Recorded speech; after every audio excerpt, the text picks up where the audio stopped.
Hello friends, welcome back to our YouTube channel Sarita's planet.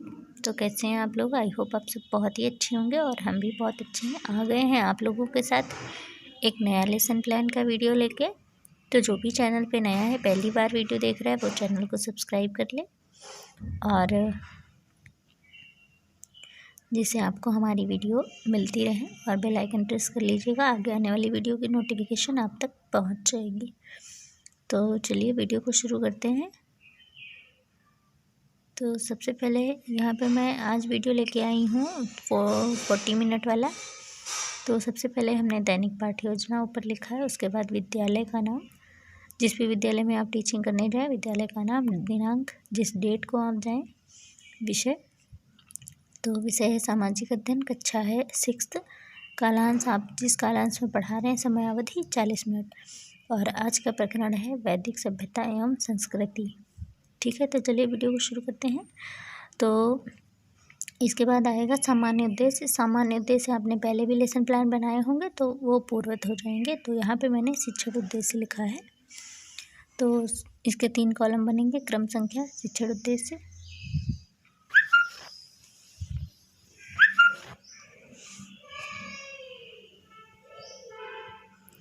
तो देखिए मैंने 3 कॉलम बनाए हैं, इसी तरह से आपको 3 कॉलम बनाने हैं। तो पहले में लिखना है क्रम संख्या, फिर शिक्षण उद्देश्य, फिर अपेक्षित व्यवहारगत परिवर्तन। ठीक है, तो पहले में लिखा जाएगा ज्ञानात्मक शिक्षण उद्देश्य। पहला है ज्ञानात्मक। मैं बोल के इसलिए बता रही हूँ क्योंकि राइटिंग शायद आप लोगों को थोड़ी बहुत समझ ना आए या फिर कहीं कुछ मिस्टेक हो जाए, इसलिए मैं अच्छे से बोल के समझा दे रही हूँ ताकि आप लोगों को समझ में भी आ जाए और लिखने में भी कोई दिक्कत ना हो। तो पहला उद्देश्य है ज्ञानात्मक, जिसमें हमने 2 पॉइंट लिखे हैं। पहला है छात्र वैदिक सभ्यता एवं संस्कृति से संबंधित अवधारणाओं का प्रत्यास्मरण कर सकेंगे। दूसरा पॉइंट है छात्र वैदिक सभ्यता एवं संस्कृति संबंधी अवधारणाओं का प्रत्याभिज्ञान कर सकेंगे। ठीक है, अगला है अवबोधात्मक, जिसमें है छात्र वैदिक सभ्यता एवं संस्कृति से संबंधित अवधारणाओं की व्याख्या कर सकेंगे। फिर दूसरा पॉइंट इसी में लिखेंगे, छात्र वैदिक सभ्यता एवं संस्कृति से सिंध नदी घाटी सभ्यताओं की परस्पर तुलना कर सकेंगे। ठीक है, तीसरा आता है अनुप्रयोगात्मक, जिसमें मैंने सिर्फ एक ही पॉइंट लिखा है वरना लेसन प्लान बहुत ही लेंदी हो जाएगा, इसलिए यहाँ पे एक ही पॉइंट लिखा है। जितना प्लान बना है 40 मिनट के अकॉर्डिंग बिल्कुल सही है। तो तीसरे पॉइंट में अनुप्रयोगात्मक में लिखा हुआ है छात्र वैदिक सभ्यता एवं संस्कृति से सीखे ज्ञान को अपने अध्ययन में उतार सकेंगे। ठीक है, कौशलात्मक चौथा पॉइंट है छात्र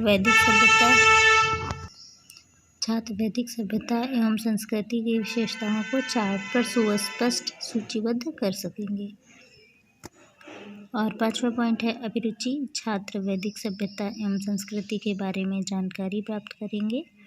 और इसी में दूसरा पॉइंट लिखना है छात्र वैदिक सभ्यता एवं संस्कृति के बारे में अपने अध्यापक से प्रश्न पूछ सकेंगे। ठीक है, अगला पॉइंट है अभिवृत्ति, तो इसमें लिखेंगे छात्र वैदिक सभ्यता एवं संस्कृति के बारे में सकारात्मक व वैज्ञानिक दृष्टिकोण विकसित कर सकेंगे। ठीक है, तो ये इतना हो गया। इसके बाद आते हैं सहायक सामग्री पे। तो उसके बाद आते हैं सहायक सामग्री में लिखना है मानचित्र, चार्ट, लपेट, श्यामपट्ट तथा अन्य कक्षोपयोगी सहायक सामग्री। आपके पास और भी कुछ हो तो इसमें आप मेंशन कर दीजिएगा।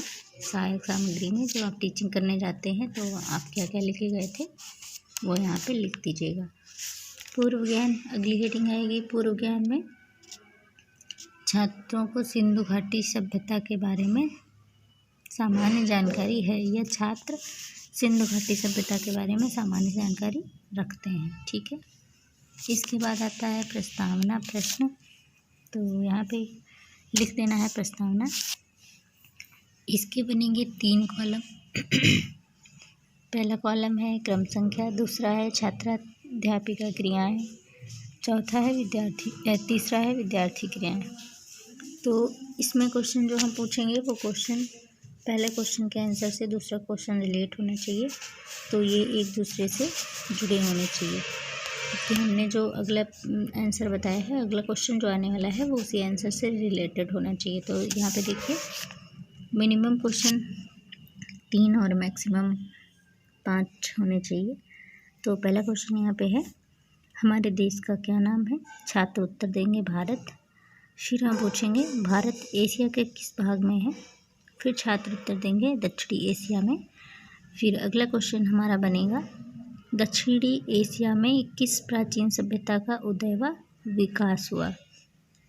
तो छात्र यहाँ पे बताएंगे सिंधु नदी घाटी सभ्यता का विकास हुआ। ठीक है। फिर अगला क्वेश्चन हमारा बनेगा, सिंधु नदी घाटी सभ्यता के बाद भारत में किस किस सभ्यता एवं संस्कृति का विकास हुआ? तो सिंधु नदी घाटी के बाद के यहाँ कौन कौन सी संस्कृति है? वैदिक सभ्यता एवं संस्कृति। ठीक है। तो अगला क्वेश्चन बनेगा, वैदिक सभ्यता एवं संस्कृति के बारे में आप क्या जानते हैं? तो छात्र यहाँ पे उत्तर नहीं दे पाएंगे, तो क्वेश्चन आंसर हो जाएगा समस्यात्मक। ठीक है। और इसके बाद फिर अगली हेडिंग आती है उद्देश्य कथन, जिसमें लिखना है उद्देश्य कथन मतलब हमारा उद्देश्य क्या है ये, तो हमें लिख देना है छात्रों आज हम वैदिक सभ्यता एवं संस्कृति का विस्तार पूर्वक अध्ययन करेंगे। ठीक है। उद्देश्य कथन के बाद आएगा प्रस्तुतिकरण। तो यहाँ पे इसके कॉलम बनेंगे 6 कॉलम बनेंगे। आप उस पेज पे लिखिएगा जो दोनों पे, जैसे आप ये दोनों पेज मिला के आपने 6 कॉलम बना लिए, वरना फिर बहुत छोटे छोटे कॉलम हो जाएंगे। तो यहाँ पे पहला कॉलम है क्रम संख्या का, दूसरा है शिक्षण बिंदु का, तीसरा है छात्राध्यापिका क्रिया, चौथा है विद्यार्थी क्रिया, फिर है विधि और श्यामपट्ट कार्य। तो पहला शिक्षण बिंदु है वैदिक काल, तो हम इसको पढ़ाएंगे पहले। तो छात्राध्यापिका कथन मतलब छात्राध्यापिका या छात्राध्यापक, तो आपको पढ़ाना है वैदिक सभ्यता के बारे में बहुत सारी जानकारी इस सभ्यता से संबंधित काव्य से मिलती हैं। वे काव्य वेद कहलाते थे, इसीलिए नई सभ्यता कहा गया। असल में पद काव्य भी नहीं थे, वे सूक्तों के संकलन थे। ठीक है। इसके बाद और पढ़ाएंगे सूक्त यानी सुवचन, अच्छे शब्द, वाक्य में सूक्त प्रार्थनाएं होती थी। इन सूक्तों को पढ़ा नहीं जाता था क्योंकि इनकी थोड़ी लैंग्वेज वैसी होती थी, इन्हें बोला और सुना जाता था। इन्हें बोलने का विशेष ढंग होता था ताकि उच्चारण ठीक रहे और एक पीढ़ी से दूसरी पीढ़ी तक इन्हें सही तरीके से प्रेषित किया जा सके। वैदिक सभ्यता के बारे में जानकारी पुरातत्वीय अवशेषों से भी मिलती है। ठीक है, इतना पढ़ा लेंगे। इसके बाद ये वाला कॉलम है छात्राध्यापिका वाला कॉलम, तो यहाँ पे लिखेंगे विद्यार्थी ध्यानपूर्वक सुनेंगे, विधि में व्याख्यान विधि, श्यामपट्ट कार्य में आप मैं अभी आखिर में बता दूंगी श्यामपट्ट कार्य में क्या लिखना है। फिर इसके बाद आता है बोध प्रश्न। तो बोध प्रश्न में हमने यहाँ पे 3 क्वेश्चन पूछे हैं, जो पढ़ाया है उसी से पूछना है। तो यहाँ पे पहला क्वेश्चन है वैदिक सभ्यता से संबंधित काव्य क्या कहलाते थे? छात्र उत्तर देंगे वेद। वेदों के कारण नई सभ्यता का क्या नाम पड़ा? तो फिर छात्र उत्तर देंगे वैदिक सभ्यता। वास्तव में वेद क्या थे? तो वेद क्या थे? वेद सूक्तों के संकलन थे। ठीक है। विधि में प्रश्नोत्तर विधि।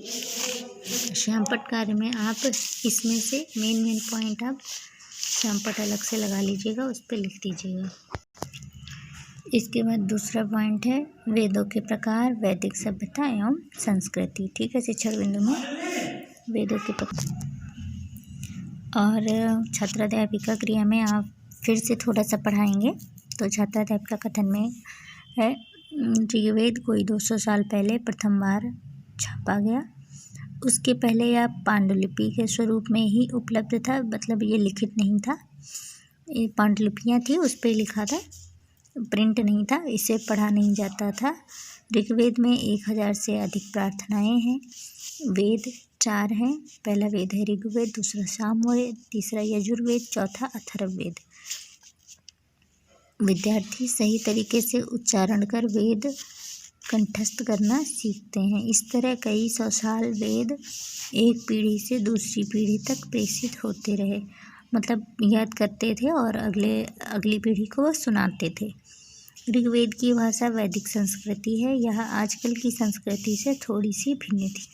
यहाँ के लोग घोड़े का इस्तेमाल करते थे आने जाने के लिए, और वे पशुपालन करते थे, इसलिए वे एक जगह पे बस गए और उनके बसने के नाम को कबीले कहा गया। ठीक है, तो ये इतना आपको पढ़ा देना है। फिर आपको व्याख्यान विधि लिख देना है। छात्र ध्यानपूर्वक सुनेंगे। श्यामपटकार में आप इसी में से 2-3 अच्छे पॉइंट निकाल के लिख दीजिएगा। ठीक है, उसके बाद फिर आता है बोध प्रश्न। पहला प्रश्न है, ऋग्वेद को कब छापा गया? तो उत्तर देंगे छात्र 200 साल पहले। और दूसरा है, इसमें कितनी प्रार्थनाएं हैं? तो छात्र फिर से उत्तर देंगे 1000 से अधिक। तीसरा है, वेद कुल कितने हैं? तो कितने हैं? 4 वेद हैं। और विधि है प्रश्नोत्तर विधि। उसके बाद आता है मूल्यांकन प्रश्न, मतलब जितना हमने अभी तक पढ़ाया है उसमें से हमें प्रश्न पूछने हैं। और वो प्रश्न कैसे पूछने हैं? वस्तुनिष्ठ भी पूछने हैं, जैसे ऑप्शन वाले भी, रिक्त स्थान भी भरने हैं, सत्य असत्य भी लिखना है। चलिए, मैंने यहाँ पे 3 ही लिखे हैं। पहला है वस्तुनिष्ठ प्रश्न, तो इसमें क्या है?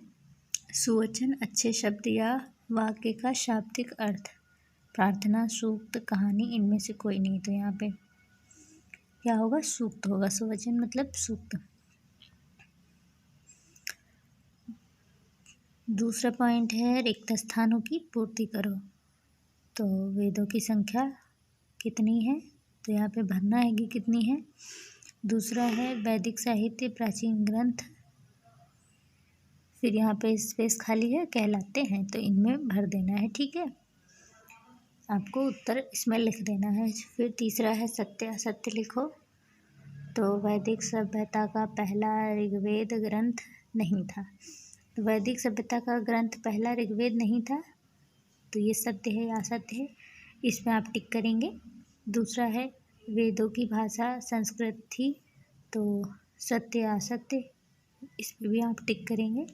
ठीक है, फिर आता है गृह कार्य। तो गृह कार्य भी आपको देना है। मैंने एक ही क्वेश्चन दिया है यहाँ पे, वैदिक सभ्यता के लोग पशुओं को लेकर क्यों घूमते थे? छात्र घर से लिख के लाएंगे। उसके बाद आता है सुझाव। जब आप टीचिंग करेंगे, आपके में जिस टीचर की ड्यूटी लगी होगी वो यहाँ पे अपने पॉइंट लिखेंगे कि आपने कैसा पढ़ाया है, और यहाँ पे साइन कर देंगे। तो इस तरीके से ये लेसन प्लान कंप्लीट हो गया है।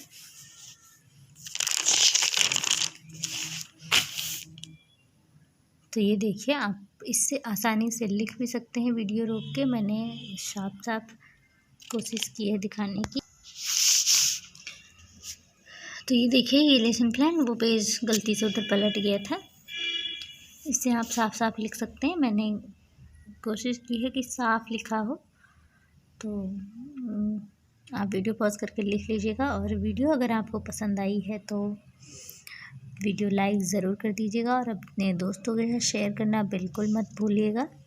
अगर आपको किसी और टॉपिक में माइक्रो टीचिंग का लेसन प्लान चाहिए तो भी आप कमेंट कर दीजिएगा, वरना तो हम कोशिश कर रहे हैं कि हम बहुत सारे लेसन प्लान बना दें, ताकि आप लोगों को बहुत सारी हेल्प मिल जाएगी। तो वीडियो हेल्पफुल लगे तो 2 सेकंड का काम है, आप चैनल सब्सक्राइब ज़रूर कर लीजिएगा। बिल्कुल भी पेड नहीं है, एकदम फ्री है, तो आपको कोई दिक्कत भी नहीं होगी। तो इस तरह से ये लेसन प्लान हो गया है कंप्लीट। अगर आपको और बड़ा लेसन प्लान बनाना है तो आप इसमें तीसरा पॉइंट भी लिख सकते हैं, वरना इतना जितना मैंने लिखा है इतना काफ़ी है। 40 मिनट में आप इतना ही पढ़ा पाएंगे। तरीके से अगर पढ़ाएंगे तो 40 मिनट में इतना ही हो पाएगा। ठीक है, तो चलिए मिलते हैं नेक्स्ट वीडियो ब्लॉग में। तब तक के लिए आप लोग लेसन प्लान बनाइए, पढ़ते रहें, स्वस्थ रहें और मस्त रहें। और मेरे चैनल को सब्सक्राइब कर लें, जिससे आगे आने वाली वीडियो आप तक पहुंचती रहें। और उम्मीद है आपको वीडियो पसंद आई होगी और मेरा चैनल आप लोगों के लिए अच्छी अच्छी वीडियो लेके आते रहेगा। ठीक है, तो मिलते हैं नेक्स्ट वीडियो ब्लॉग में। तब तक के लिए बाय बाय।